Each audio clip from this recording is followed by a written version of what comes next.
I'm going to show you some of the settings of the newer grid repeater tool here in Illustrator. I'm going to take this arrow as an example that is pointing upwards and it has some color contrast going on. And we're going to use the new grid repeat tool. So I'm going to select it, go to the object, and we got here the new repeat, and I'm going to go and select the grid.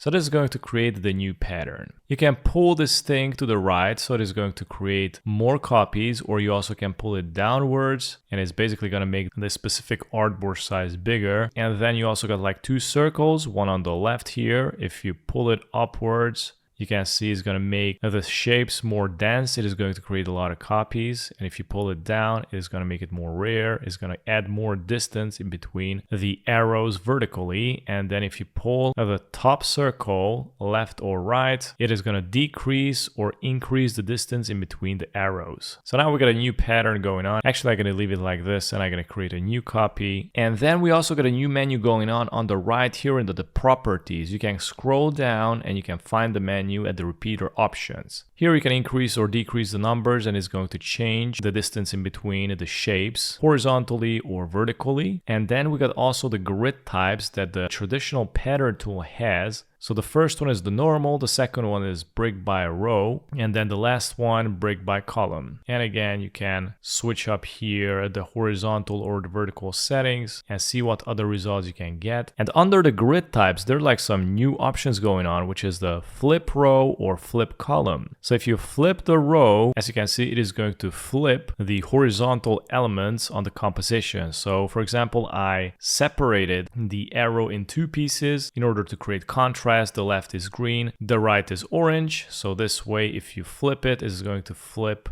the colors and shape inside from left to right. And you also can flip the column. All right, so this is the pattern, and I'm gonna flip the column, and now it's gonna look like this. And I'm gonna flip the row horizontally as well, and it's gonna diversify even more. And then we also got the vertical flips. So I'm gonna flip it and check this out, how cool it looks. And at least I'm gonna activate also the other vertical flip, and look at that. It is going to flip every second row, and this way you can make another new composition. And these are some of the cool creative settings with the newer grid repeater here in Illustrator. Thanks for watching.